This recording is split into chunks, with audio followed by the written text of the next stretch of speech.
Welcome back to the podcast. We here. We got what episode 2 now. Episode 2. Numero dos. And if you can't tell, it's the same exact day. Hey, when we got time, we're gonna use our time right. So We actually, okay, that's a lie. We just this is our favorite set of clothes. So that's, no, No, this, it's this is a Forever 21 shirt, man. if it's comfy, I man. think I paid $3 for this thing. That's even better. If it's comfortable and it was cheap, Boom. Hey, I'll brag about cheap clothes all day. there you go. Ain't nobody know, This is from a concert I went to, so it was severely overpriced. But I had to get one. right? Was that our last night? Yeah. Yeah, that's true. This is the tour they went on after 3 years of not going on tour. I'm like, we're going. You're like, we're going, and that's mine. Yeah. So today, since you now know that we are both wedding photographer and videographers, it's time to talk about some gear and Yeah. more lighthearted things. Yeah.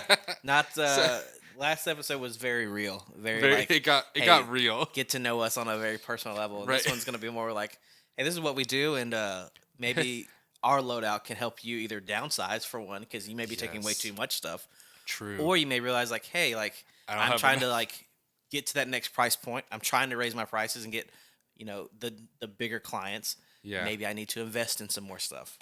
True. That's a good point. Yeah. So, do you want to start with your bag or my? We can start with your bag. I started My first bag. last time. Okay, fair. That's fair enough. All right, so I've made actually a few updates to my bag currently. So let's see. Photo wise, believe it or not, I only bring 2 cameras, and that is my R3 and my new guy here, which is the Epson R1D. It is Super new. it's very new. I've been chasing that camera down for years. It's just always been too expensive for me to justify. It's essentially the first digital rangefinder camera ever. So it's like a crop sensor. It's got a APS-C sized CCD sensor. So it has the old school sensors that were intentionally colored after I think it's Kodachrome. So it has a film. It's got that A film film. vibe to it. Yeah, it's got a filmy look to the colors and everything, and I am here for it. Except I just gotta fix the focus on it. It's a little off, but I figured it out to where I want it. But dude, it winds and everything just like a film camera. It's so much fun. Listen, there's something to be said about old analog cameras.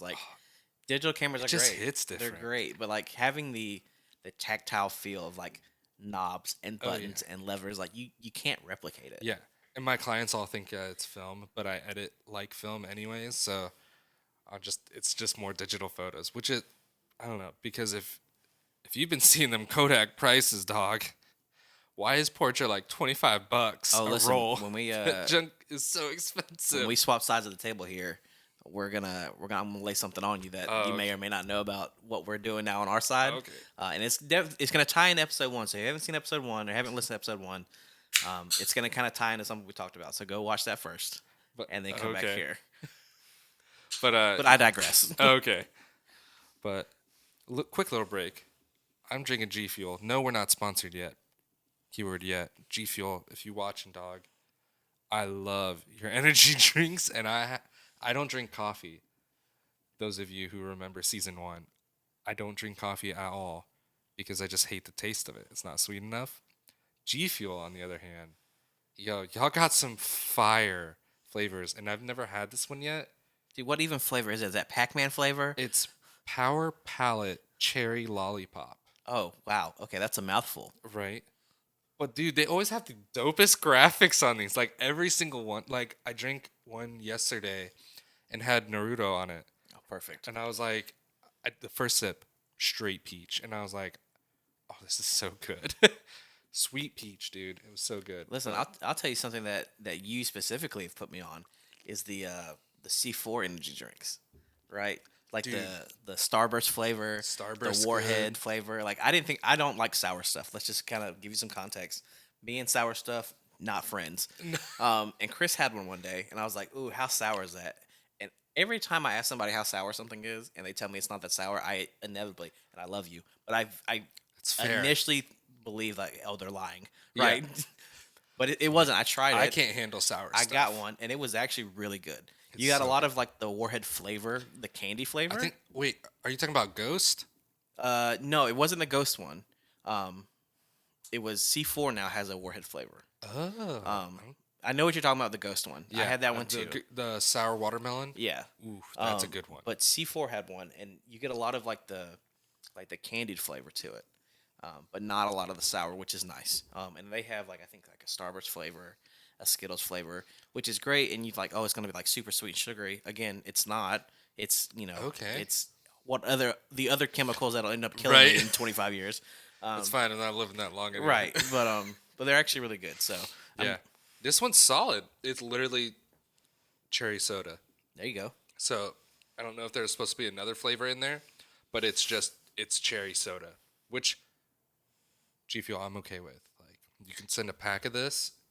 I'm a happy camper, so I'm here for Listen, if you want to send a pack, like we'll it. it's a water right, but we'll put it right there every time. It will be dead center of this table. It'll be just like the, every for podcast. those of you that also like watch sports. Like it'll be like the press conferences after. Like we'll have it up there. Like just Yeah, it'll be here. front and center. If you send us a sign, I'll set it right there on that shelf.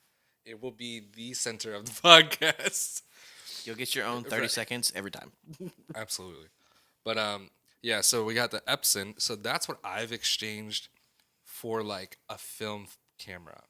I used to always shoot film. I'm a huge film fanatic. I love me some 35. I used to shoot medium format at weddings as well. But man, those prices have gotten so outlandish that I just can't justify it because I already edit a film vibe onto my photos. Like having kind of dual doesn't make a lot of sense. So that's why I picked that up because the colors out of there just they're so good. And then yeah, my second camera is my R3. That camera is a monster. Oh yeah, that's the workhorse. So, oh yeah, no, that's my workhorse for everything. That's in the photo and the video setup. So that never leaves my bag. That is my baby. I'll be buried with that sucker. That's my favorite camera I've ever owned. So, yeah, those are my two camera bodies. You want me to go on lenses too, or do you want to No, go? I mean we can just go, Yeah, we can go a little back and forth. yeah. So again, we do photo and video on our side as well. But I almost primarily am shooting video these days. So I have the R5. I started when I bought the R5. I had, and this is gonna sound crazy to people, but I was in the Sony camp, right? I had gotten into video. I was in the Sony camp. And nothing against Sony cameras, right? They're phenomenal. Yeah, for they're what- great cameras. They're great cameras. But being photo and video together, I wanted something that was easier to match the colors in my video to Sarah's photos, and she's always been in the Canon world, right? My wife's the same way. So I got really tired of like picking out the greens and the blues from S-Log footage, right? Yep. And trying to match it to like the reds and the oranges of the Canons. It's unless you're a colorist, for me, which I'm not, it's really hard to do. It's pretty tricky. So one day we took all of my Sony stuff, put it up for sale. I think actually I had put it for private sale and like was getting like no bites on it. So then I found MPB, right? And for those of you that have never used MPB, it's a platform where you can buy and sell and trade gear. Never had an issue with them. They're Also not sponsored, but if you guys want- also not sponsored, but I will say everything that I've bought from them that's been in excellent condition is essentially brand new. If, nice. Like if you were to take like when I bought my first R6, yeah, bought it from them, excellent condition, right? If you had never told me that it was excellent, like used, I would have never known the difference. Like really. came in the actual packaging, you know, like the little like sleeve that the cameras come in. Yeah. it was in that. Oh my Right? gosh. It was as if you were to go out. It was like an open box. Yeah, essentially, if you were to go out and buy like an open box that had never been used, it was the same thing. But I didn't pay them. I paid an excellent price for it, which I see was what like you did there. Yeah, which was super nice. So went from the Sony camp to the Canon camp, and eventually my R5 was an upgrade from an R6. I started with an R6, Okay. which I still have. That's the other one in my bag. I have The B cam. the B cam now. But I upgraded to the R5 solely because of the capabilities of the higher resolution shooting, right? Yeah. If I wanted to shoot something in 6K or 8K, I had the ability to. And I've done it a handful of times. But also, I still like to take photos. Yeah. Air shows, right? Used to work on the Navy base, right? Every time the air show came to town, having the R5 and the megapixel count super in handy. post, so I can just really punch in, right? I like to go out and just like take pictures like architecture and landscape. Having that ability is super Yeah. nice, and the dynamic range on it is It's pretty solid. it's pretty solid. So yeah, the R5 and the R6 stay in my bag, and then going into what I kind of alluded to, almost kind of the same reason that you bought this camera. yeah. We shoot a lot of film in our business, a lot of it, It's a and lot. film is expensive. And it's like double. It's like film is like a 1-2 combo, right? Yes. So it's like, hey, you bought all the film, and now go develop it, right? Yeah. So it's like you getting hit twice. Yes. And we would go through like with a wedding, like 2 or 3 rolls of film, right? We shoot a lot of film. Yes. Usually 2 rolls of color and a roll of black and white. So we are actually one of those companies and those people that bought an X100V. We didn't pay MSRP for it, No shame. but we also didn't pay like an astronomical price. I think we paid for ours. It was like I feel like $1,700. That's not bad. That's bad. not the worst thing ever. It's not bad, and it was brand new sealed in the box, Okay. right? So it paid $300 over what it was like MSRP'd, but as a brand new, right? And I'm Yeah. okay doing that. But we do the same thing, right? We now use that camera to shoot film, if you will. Cardinals, I know, hate me, don't hate me, I don't care. But it's replaced a lot of our film. We still shoot some film, but it's replaced like us shooting like 3 or 4 rolls of film because we Yeah. can take that, put the film recipe in it, and then when we put it back on the computer, make it more filmy. Yeah. Tweak it a little bit. Tweak it a little bit, and it's replaced us having to buy and process film. It's so much cheaper. You do 3 or 2 weddings a weekend, yeah. right? That's 6 to 8 rolls of film at a time getting processed. Yeah. Right. It adds up very quickly. Because like super quickly. Because here's the thing: if you shoot like what we call like industry standard stuff, which is like what Portra 400, Portrait for Kodachrome. that's $25 a roll. It's $100 for a box of 5. Yep. Like that is expensive. I don't care who you are. I don't care how much film you shoot. That's expensive. I come from the days where like Portra was like, it makes me sound old, but like I don't care. Like Portra used to be like $12, $13, sometimes $15. Is this back when gas was like 87 cents a gallon too? Okay, it's not that old, but like it was so much cheaper, and like I've experimented with like different films too. Like Kodak Color Plus is a super fun, cool one. That sucker used to be $3 a roll. $3. Not now. That sucker's $15 a freaking roll now. 5 times Are you more kidding me? expensive. That was the budget film. That was the budget one. That was the one you could swipe up at like wherever. Even like, what is it? The 3-pack of Fuji C200 used to be sold at like CVS Oh yeah. for like that was like that was like $10 for 3 rolls. yeah, and that was like you said, like that was like your convenience film. It was like, Yeah. because everywhere like little place had it. Yeah, everyone had it. It was cheap. It was whatever. That same box you cannot find at CVS anymore because it is always sold out. Now, places like B&H, it's like $25 for that box. That used to be $10. It's wild how much film has like shot up. So like, Thank you, when TikTokers. We Yeah. appreciate you. freaking son of a gun, making our lives hard. But now we shoot digital in that place, but we're still looking for that feel and that vibe. And people can hate on that all they want. I don't really care. But like it's something we can offer our clients that kind of make us stand out and feel different. And we still offer like a film package. So if they want to add on real film, we will shoot real film. We still have it. We still have the cameras for it. Like my wife has now, it used to be mine, but like she loves that sucker. It's the Fujifilm Class. Yeah. Yeah, it's like got a 38 mil f 2.6. It's a weird number, but that camera is really reliable and it's super tiny. If you want an alternative to the Contax T2 that got overhyped as well, that sells for like $1,700 for a point and shoot camera, which Yeah. is Ridiculous. absurd. It's Do literally not pay ridiculous. that. Yeah. Like, there are so many alternatives, but that's a good one. That's a good alternative. The metering is good, all that stuff. But yeah, those are that's why we bring those cameras. But And it's the same thing. Like again for us, like if a client wants film, yeah, like we have a wedding coming We up. still have I think I it. told you he's a film photojournalist. Oh, wow. That's what he does for a living. Yeah. So like oh, yeah, that's no, extra pressure. Yeah, no pressure. But he specifically like said like, hey, their wedding is going to be 85-90% film, right? Because that's what which is amazing. Yeah, that's beautiful. But like for them, like yeah, we're not going to cheat it. Like it's Yeah. film, and if a client wants film, Yeah. we're going to give them film.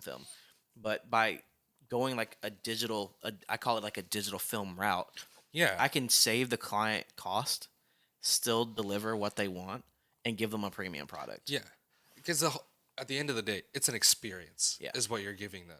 They don't know the difference between the end product. It's an experience. Like when they see a camera like that show up and you're taking photos and they're like, ooh, we're getting some, they feel special. That's how your client should feel at the end of the day, anyways. They should feel like they're getting the extra treatment. Like, when you were a kid and you got like an ice cream cone and they dropped the sprinkles on top. Yeah. Th- the Bro, best that's part. like, that's It's the best part. It's 10 cents. I'm 31 and I Sprinkles- still get excited when Sprinkles that are happens. nothing to a company. It's the cheapest product, but the whole thing. But as a kid, you're just like, oh my gosh, I'm getting sprinkles. Like, you don't care about anything else. Nope. So that's the whole point of why it looks that way. Like, the client has no idea. They just know that they're getting something different. So, but yeah, so you had the R. Oh, you talked about video setup. Oh yeah. So for photo, I reverse it, right? So If I'm going out by myself to shoot photo, I will keep my R5. It's comfortable in my hand. I can work that camera with Yeah. my eyes closed just because I use it every day. But if we have like to say a photo only wedding, yeah. I will switch to shooting photo on the R6. Okay. One because Sarah's gonna edit all of that.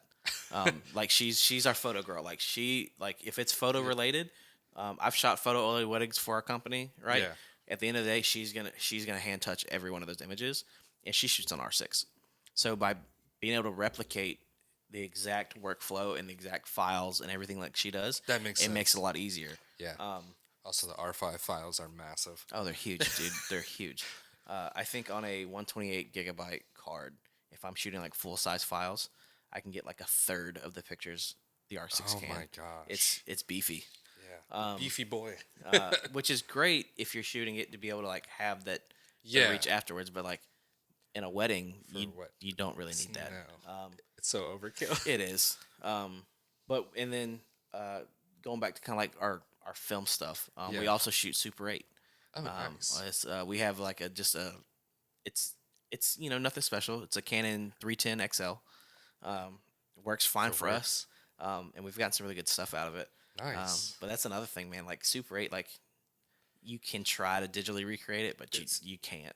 Yeah, I've tried so hard, and for my video setup, I just got the C70, which is a absolute monster of a camera that I overlooked so bad because I come from the hybrid world, and like my cinema buddies like Lance and Scott, shout out, you guys are awesome. Also Mitch, didn't forget about you.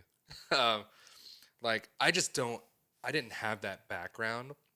So I come from a person who's like photo first and then video second.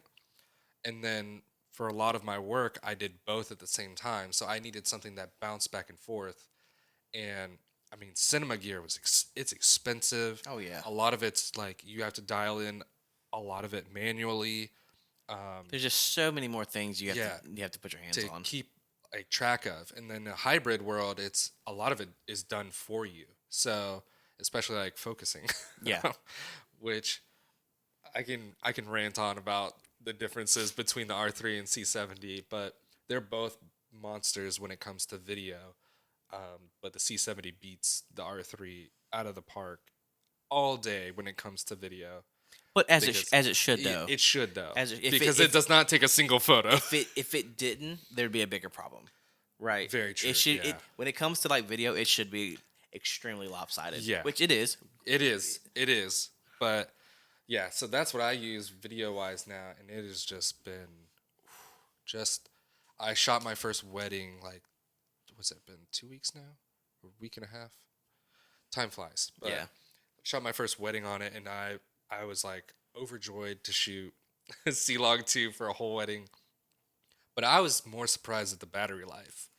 That battery did it shot full 8 hours, and I only died like in the reception, Okay. and then I swapped to my R3. I didn't touch my R3 the entire day except for a B camera for the ceremony. And its battery life is pretty good too. and that thing doesn't die. Yeah. I mean, like I'll go through like 2 full batteries on the R3 for a full 8-9 hour wedding day. Okay. And that's including sparkler exit, that's details, the ceremony, the whole 9 yards. And the C70 did all of that with the battery that it came in the box with. See, which is crazy because Which is it's also wild. powering like so many other things. Oh yeah, Like the Like- fan by itself, like Yeah, that's fan. It's got the built-in NDs that I was swapping in and out. which are motorized. Yeah, motorized. Like it was pulling autofocus a lot of the time. Like that thing did a lot. Yeah, that's crazy. And what So- battery does that use? That's the BPA 30. Okay, and so a little bit of an older battery from Canon. Yeah, so I bought the BPA 60 thinking I'm like, oh, well, like the 30s, there's no way that's going to cut it because it's literally, it's a R3 with a butt. Yeah, It's- that's a it's good way to describe it. Yeah, it's a thick boy R3. Like that's literally the same size as the R3, but just with a fan on the back, which rightfully so. But I mean, size-wise, it feels good in the hand. It's a little hefty, but it's so good for video. I love that image. Oh, I'm sure. It's so good. And I'll tell you, like that's why I'm still on the R5 itself. Like I cannot tell you how many times I've put an R5C in my cart at B&H and then gotten rid of it solely because of the battery life. Yeah, right, the dude. R5. So like you said, 2 batteries on each camera, whole wedding day's good. Yeah. I go through and granted, I let my batteries only get down to like the last bar. I don't let them flash red at me because at that point, like it's anyone's guess of when it's gonna go bad. Right. So when it gets down to like the last little bar, I change the batteries out. I'll go through 4 or 5 batteries a wedding. I on that believe thing. it. And the R5C takes the It's exact worse. same battery that the R5 takes. Yes. And everyone the one that I tested, everyone I know who has one is like extra. Like they find a way to like V mount externally power Yeah. it because it chews through batteries. I mean, that wouldn't be so bad because it is much lighter than the C70. To add a little bit of weight, because I know on the cinema cameras they take out IBIS. Yeah. So like, there's no IBIS on the C70, and so I ran the 24 RF 24 to 70 because it has image stabilization in the lens. So I'm not like super jittery, but like it still has enough weight to kind of balance a lot of that out, which I would imagine if you have the R5C, adding a V mount to it would just kind of help, and then you don't have to worry about battery life the rest of the day. That's me personally. yeah, but and then that's also making it a thicker setup. Right, and it depends on how you run it, right? So like on my R5, for example, Yeah. it's got a cage on it. Yeah. It's got I put a side handle on it. I put a top handle on it. Most times it's got an external recorder on it. So like So it's already pretty. it's big. already pretty big. So take the same setup on a thicker, heavier camera. Now adding a V mount to it, I don't go to the gym enough for that, man. This is the only reason I go to the gym to carry these suckers around all day. like that's rough and like Yeah. whew. It's a lot, but I mean, what lenses do you normally run? So 24 to 70. Gold standard. Probably, I don't think it has ever. It leaves the camera when it gets packed up, right? That's when it comes off my camera. No hate here. And that's what's gonna be in my hands, right? Just because of the versatility. You can get a wide shot with it. Since anyone who's filmed weddings know, like you can like details. I can get up close, zoom it in. I've got that really close shot. Yeah. When I run B cameras, depending on like what they're being ran for, I still use like an old EF 85-1.2, which If is it a works. fantastic That lens is lens. a beast. We bought it when we were doing photo only, and let me say, like from a photo standpoint, It's a monster. It is amazing. But from a video standpoint, having 85, it gives me the standoff distance a little bit that I need to. I use that a lot for like ceremonies. It'll be like maybe a B camera for like a groom, like locked onto a groom for a reaction. Yeah. And then run 50s for like speeches and stuff like that, so I can get like a wide shot of the room, set the focus on like the head table because normally speakers stay by the head table, and if you don't, you should stand by the head table. Um, Right. it just makes my life so much easier. But Yes. 50 to get the whole room and stuff like that. But Yeah. I will tell you, the 24 to 70 since the day that I bought it has been like the workhorse. Dude, The it's an underrated lens. the only lens I may have gone different with, if I could ever do it again, is either like a 28 to 70, because I've heard it's like just super sharp. Yeah. Or the RF 70 to 200s, which Those are sweet. that as a standoff lens on a fixed point for ceremonies. Yeah. I rent it. Yeah, I think you Yeah. remember when I rent one of the sharpest lenses I've ever It's used, wild. and it's so fast. Yeah. Like I took that to an air show one time. I took a 100 to 500, and I took a 70 Yeah. to 200. Because I had like special access to like up on the tower, so like That's so- I was so I was lucky. able to get like stuff like really close as it was coming in, and the 100 500 was great when they were out there. But I picked up that 70 to 200, and like of course I had my settings dialed in, and as Yeah. soon as I put it up, it's like boom, grabbed it. It's fast. That's and it's crazy. crisp. So we'll have to like okay. show some pictures of that. But Yeah. I'm taking pictures of guys like in helicopters, and I'm like, hey man, I can see your mustache. Like That's it's wild. crisp. Dang. Yeah. So lens wise, dude, that 24 to 7, that is my workhorse. Like I would say this: if you shoot weddings and you do not have a 24 to 70, you're working harder than you should, Right. because I've shot weddings on primes, and do you get a better image? Personally, I will say yes, because I love character in my lenses. That's why I actually own the EF 50 1.2, Yeah. because I love that red freaking flare. I love that flare. But like the image just has this dreamier look, but it's still sharp, and it still focuses much faster than the other like 50s.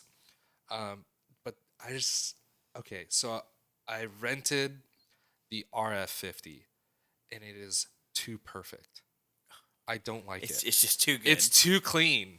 It's like that's actually why I don't like the 28 to 70, okay. because it's so clinically perfect and so sharp and so detailed and like so anti-flare that to me it just doesn't like, I don't know. It just I like I like that character in my image. So something to add a little bit of, It's almost I like call it spice. It's but almost like it's too digital. yes. It's like Yeah, too, for me. it's too overly sharp. Yes. It's too overly clean. Yep. And I agree with you 100%. Especially like like if that's like your field and that's like what the Yeah. client wants, great. But like for what we do,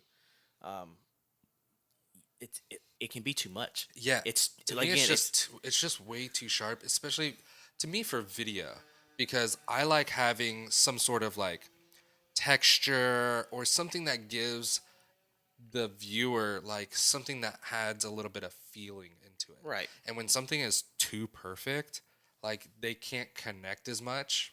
So when you add like a layer of like nostalgia to your video, like whether it's like an overlay or grain or whatever it is, like I feel like my clients connect better with their film. So that's why I don't use it. Like I've compared the 24 to 70 to the 28 to 70, and the 28 to 70 is so clinically perfect that every time you get a flare, it's a starburst. oh wow. So Every the single the time. glass is just like You could be perfect. all the way open to f2, it will burst a star, and I'm like, what? Like I don't want a star.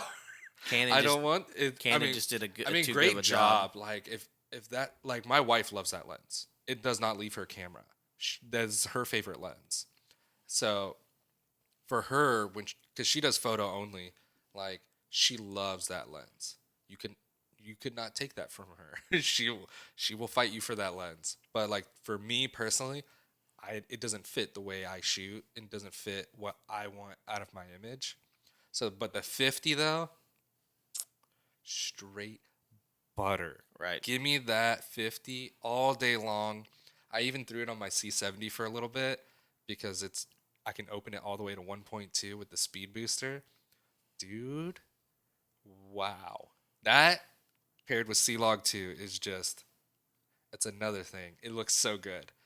So I have the 50 1.2, the 24 to 70, and then the R3 now gets the 85, the F2, the RF one, because I don't feel like I need anything more than F2 for a B camera, and that's usually locked off on the groom.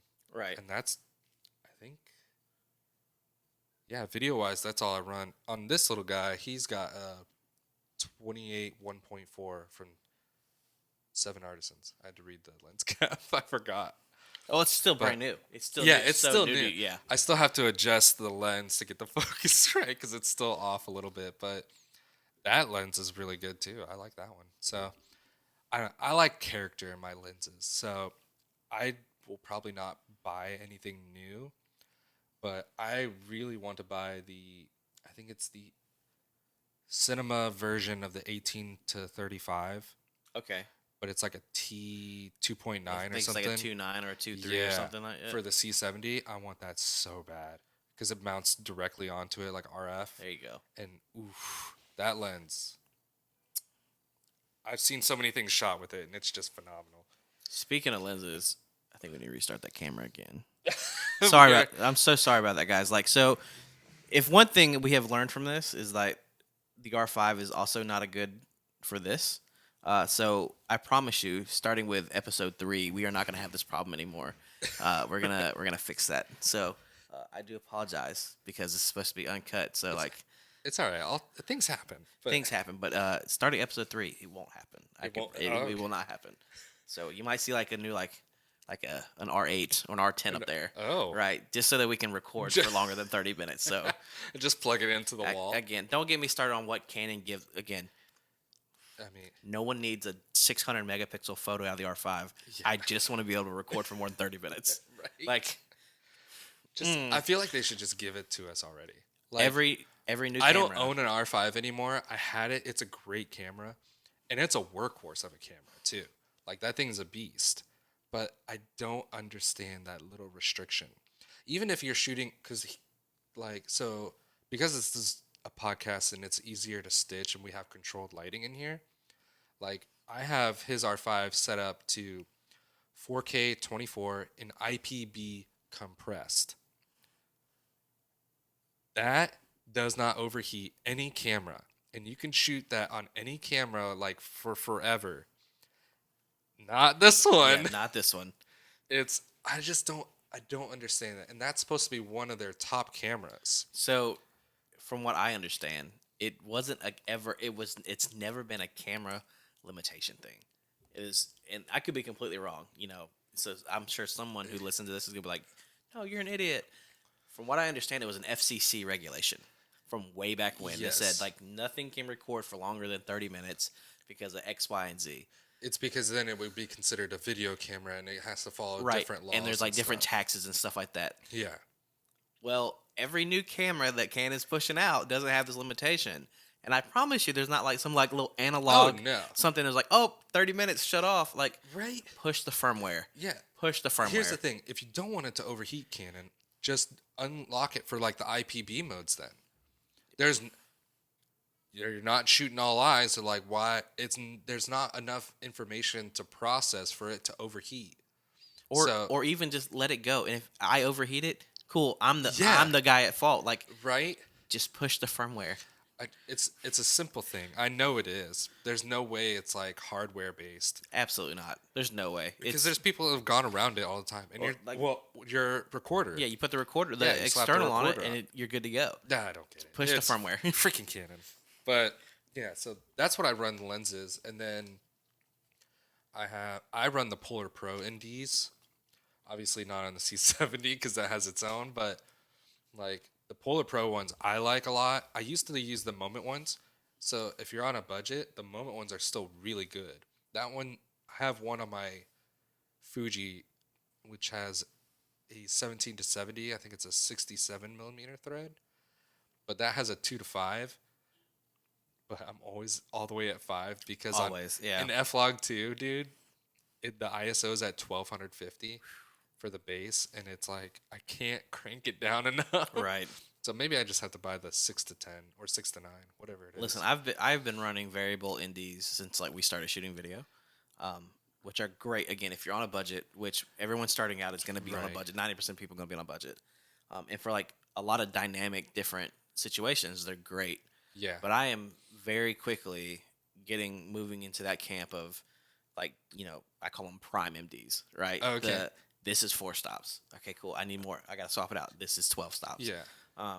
You just they're usually a better quality, because that variable, for people who don't know, it's 2 pieces of glass. Yeah. And normally some of them now even have polarizers in it, which makes it Yeah. even worse. But having just one piece of really quality glass in front of it. Yeah.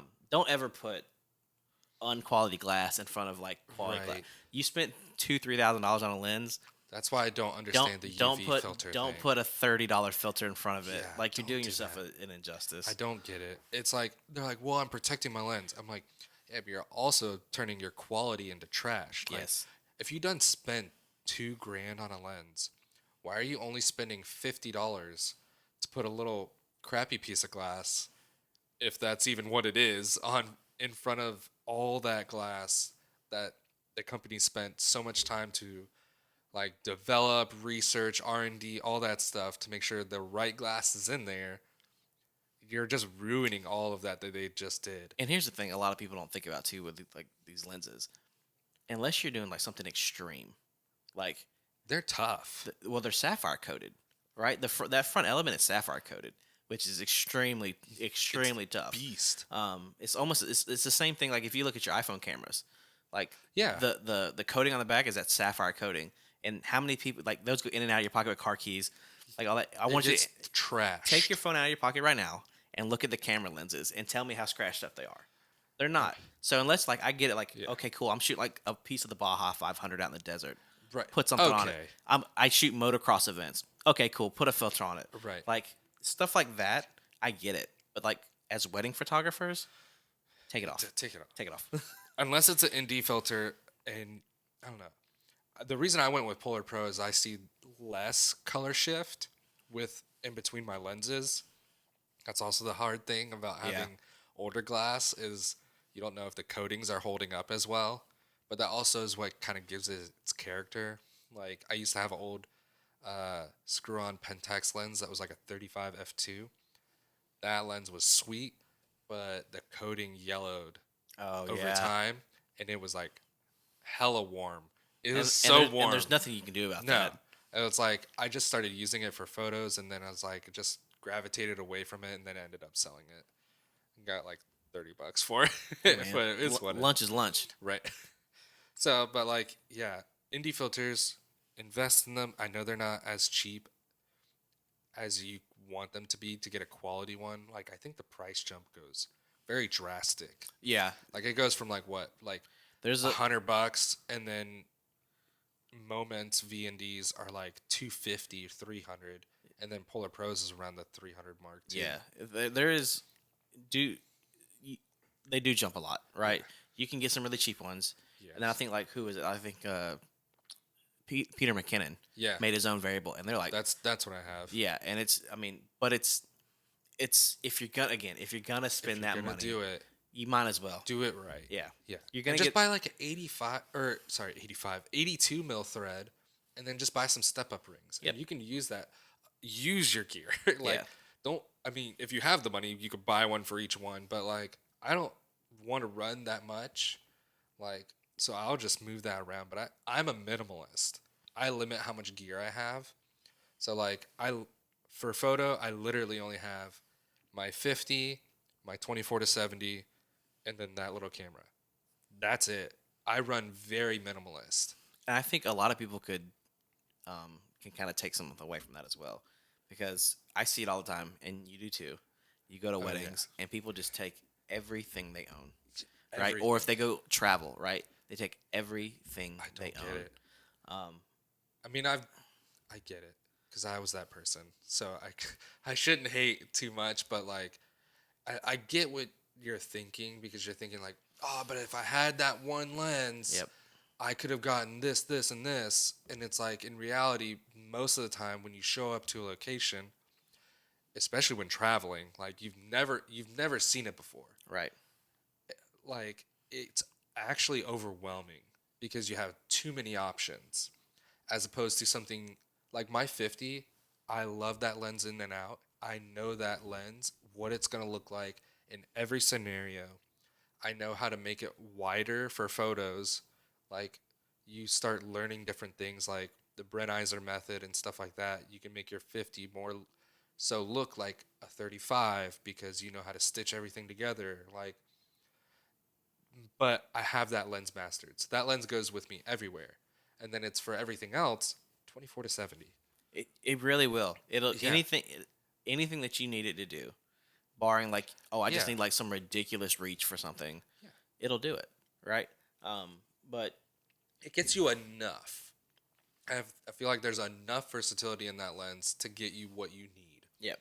And at the end of the day, let's say you weren't able to get a certain shot, right? Okay, is it bad? Not necessarily. Do you feel bad about it? Probably. But like again, think about the client.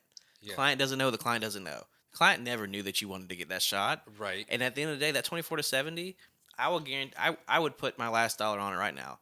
That if all you had was a 24 to 70 and a decent camera that can shoot at least like 4K 24, you can service 90% of the clients that are going to come your way. Yeah. 100%. Like, gosh. Ever since we got a 24 to 70, which is like 4 or 5 years ago.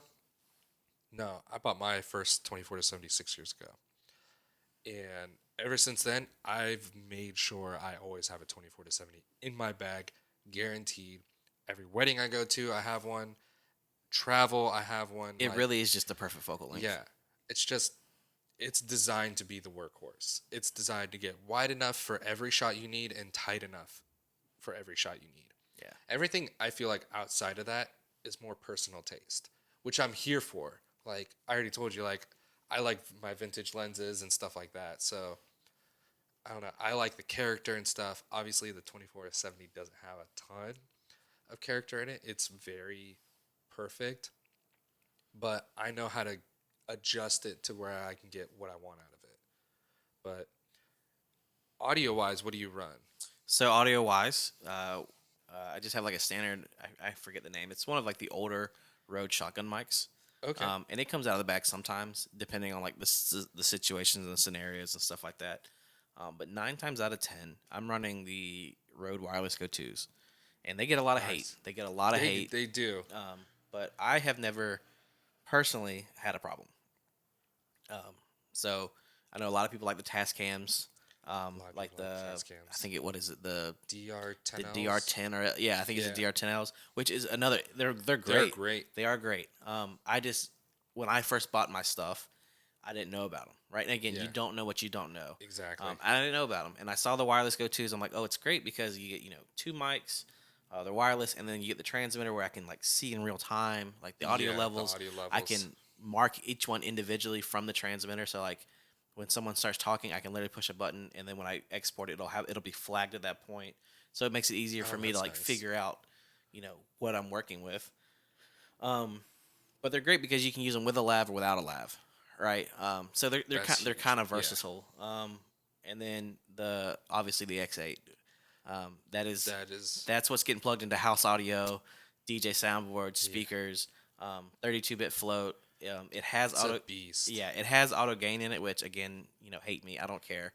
Throw it in auto gain, especially when you're a one-man show running around a wedding. Yeah. It's hard sometimes. Throw it in auto gain, and then when I get home, I'll put it in Fairlight and I'll fix it. But with 32-bit float, I can do that, right? Yeah. And I will tell you, I've been running the X8 now for like probably the beginning of the year, or a little, probably a little bit, probably December of last year. Okay. And I put it in auto gain, and I let it run, and I've yet to have a problem.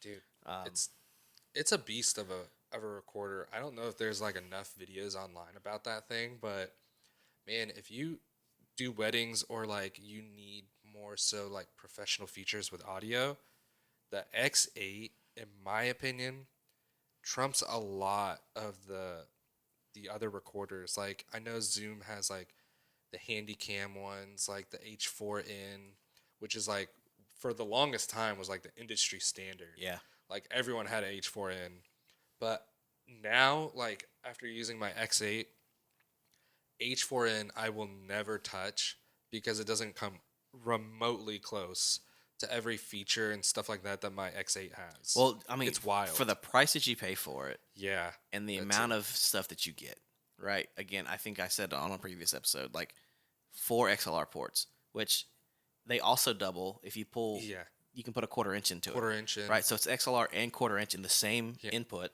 You got 4 of those. and then in the suckers. top you can put in like your lapel mics. They'll plug right in.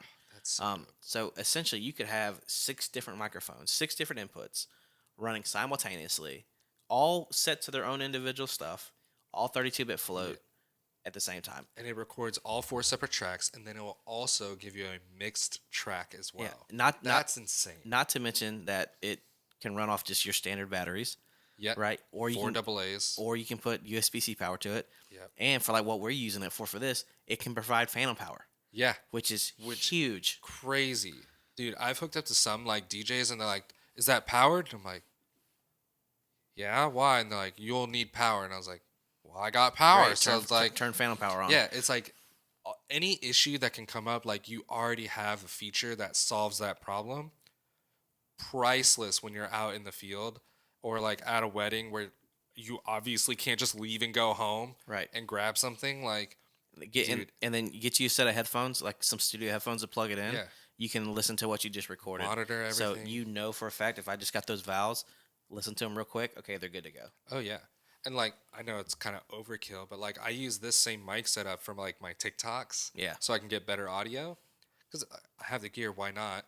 And I have my camera here. I put my X8 powers the mic, and then I use an aux cable to go from the X8 into the camera, and I record everything straight into the camera. So you use it like a pass through at that I point. use it as a pass through, and the audio comes through so good, and it's so clean. And if it's too quiet, I can crank it up and stuff like that. And I have good, clean, like punchy audio, and that way when I bring it in to edit it, it takes 2 seconds. Yeah. and it's like all I do is like reduce like the background noise and clean that up, and I'm done. Which any of your editing suite softwares, They all have at it. this point is phenomenal. Yeah. So like I know like I use Final Cut a lot, Same. and they just did a huge update with like voice isolation and stuff like that, and it's fantastic. It's a little trippy. It- It does it a little too good. Yeah, it's the I saved some audio with it recently, and I was like, okay, maybe it did that a little too well. we're gonna talk about like this in an episode down the line. I'm sure of it, but like the AI software that they're putting into that kind of stuff now, to where it can like learn what it's looking for, Crazy. especially in voice isolation. It It's wild. it analyzes it. It hears the frequency. Like I kind of read into it a little bit.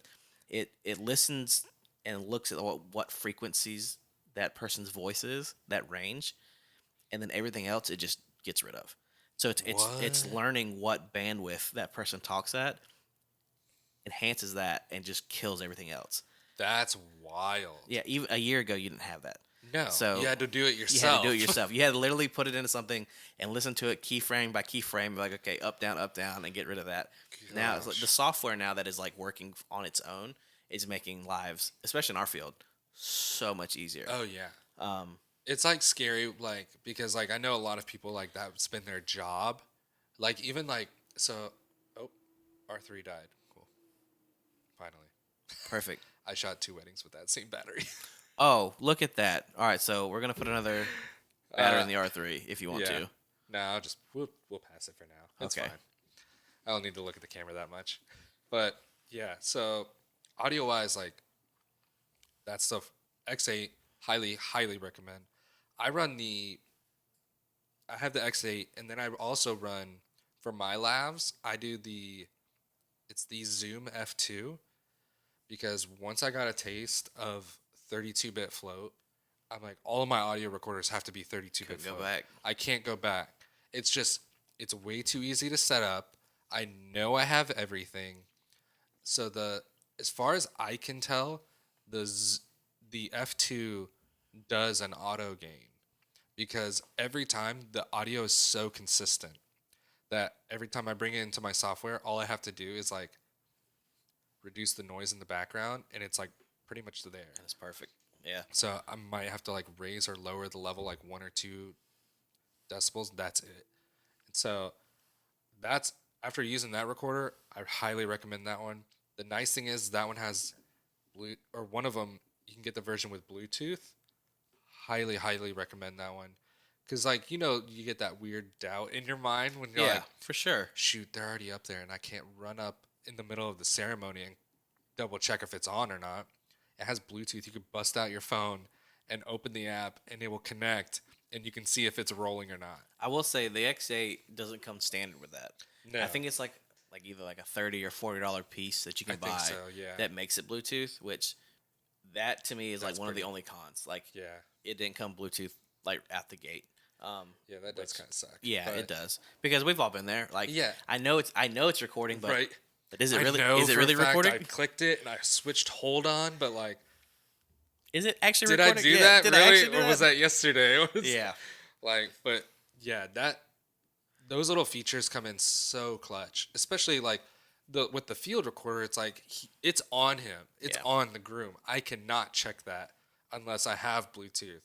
The X8 most of the time it's hooked up to the DJ, so I'll just walk by and be like, okay, red light. we're Yeah, good. and see, and that was my biggest thing with the wireless go-tos, Yeah. right? Because I put that on the side handle on my camera has a hot shoe or just a cold shoe, Yeah. and I slide it in there. So as I'm here, I can just cool. We're Dude, still good to it's go. so handy. Just little things like that give you that peace of mind while you're working will allow you to get those shots that you really want Yeah, and the ones that you really need. because at that point you're not focusing on everything else. You can like, okay, cool, Yeah. that's taken care of. Yeah, Don't you have can to worry focus. about it. I can focus on something else now. Exactly. So, and then like I don't know. I've been running the same janky newer tripod. I think is it newer or newer? However you pronounce However you it. say, yeah. I bought. I think I paid like $60 for it off of Amazon, and it's on my C70 sitting on it now. But Dude, I so had that thing forever. I was the same way when I had like Amazon special. Like it know. was a nicer one, right? It was made out of some kind of metal, but, Right. yeah, but I mean, it was nicer. It had like a level head in it, so you could see. Yeah. And then, luckily, funny enough, I was almost like forced to buy a new one because I left it at a venue on accident. Oh. Went back the next day. I happened to have a wedding there the very next day. What are the odds? Went back and I'm like, hey, I left my tripod in this room that only you guys would have access to. Can I go see if it's down there? Kind of a weird story because they wouldn't let me go down there. They're That's like, we have to go odd. check. So I wasn't even allowed to go back in the room. But That's so odd. of course they came back like, no, nothing's in there. So I'm like, what are you gonna do? Right. So I was forced to buy, and I'm running it's a small rig tripod, video Okay. tripod. Yeah, that thing is sweet. It's a thick boy. It's Hey. got some weight, but I love it to death. Right? It thing's gets up to dope. like 7 feet tall. That's very handy, Yeah. especially on weddings. I don't think people know because you always try to keep your camera gear like out of the way, Yeah, so that way like photographers can move around, you can move around, and it's always like the odd chance of like that one freaking 6'4" dude who freaking comes down and sits in front of the camera, and you're like, oh, go freaking figure. dude, I learned my lesson one time because I put a tripod at the very back of a ceremony, off to the left side of the aisle. Right? I'm like, Yeah. cool. It's out of the aisle, but I still get a straight enough view. Yeah, you're like, I can see. Efficient tells, and I knew it was gonna be like it's like eye level for me. So Yeah. I knew like, hey, it's not there to get the bride coming down the aisle Yeah. or them walking back. It's literally there as an off angle during the ceremony. Efficient, bride, here comes the bride. Efficient tells everybody to stand up, right? Guess what? He never told everybody to do. They didn't affect that. The- Oh my! I got the best shot of the back of somebody's suit jacket for 33 and a half minutes. Oh my! And I'm telling you, gosh. man, like after that day, I'm like, nope, I'm getting something that's going above everybody. So now, like, if that tripod doesn't go up to like at least like 6.5 feet, I'm not using it. Yeah, I mean this one goes pretty high. I don't know exactly, but it's taller than me, which I mean I guess that's not saying much, but it's taller than 5'7", so it reaches that height. But I know I need to invest in one, and I really like yours, so I'm probably gonna buy the same Dude, one. what's great about it? How much do you think that tripod costs? I mean, so I And, also and keep in mind, it came with like wheels too. to go on the bottom. Probably like 200-300. Dude, it was like, I think I got it on sale for like $175. Freaking A. Right? That's a good price. Good price. Great price. That's a solid The price. fluid head on it is fantastic. And the plate that goes on it is the same plate that works with the new RS2 gimbals. It's even got That's a thing. If you nice. take that camera off, which that camera's now dead too, which is great. Perfect. Perfect. If you take it off, it actually has you can either keep it standard or you can switch it. There's like a clip in it, and it clicks that's- over to RS2. So if you're running like That's handy. a Ronin gimbal, right? Yeah. That plate is the same plate that'll fit your gimbal. It's funny because I have the RS3, and I don't use it. Funny enough, It sits in a cabinet. I have the original Ronin S that I bought because you know, baby videographer. I'm like, have to have a gimbal, Yeah, right? I mean, I get it because like that's. I mean, gosh, if you watch any YouTube video nowadays, it's like you have to run a gimbal for a wedding. Right, you have So- to. And I used it like 3 times, and then I've quickly realized like, yeah, it's a great tool, but I can see it becoming a crutch. Yeah. So now that gimbal, where we're at right now, the girl who runs this space, she's getting into video, and I just kind of let her have it indefinitely.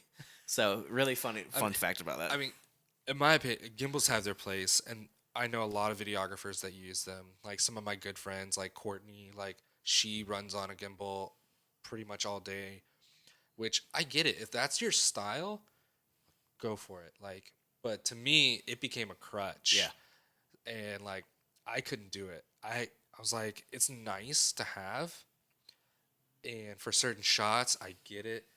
Like you want to run that, but I think practicing how you walk handheld is going to serve you a way better purpose. I even know, like, my buddy or acquaintance, I don't know how he wants to be considered, but Luke, his name's Luke Griffiths. He runs a Steadicam, Okay. so there's no batteries.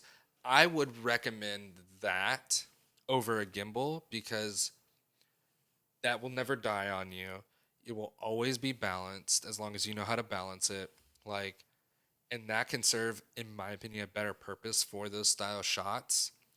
And you'll get a more organic feel to it too. You'll still get some of that camera movement. Yeah, you'll still get some, but it for the majority of the part, it'll be buttery smooth. And I feel like to me, I don't know, maybe it could just be me, but like gimbal movements a lot of the time are just way too smooth.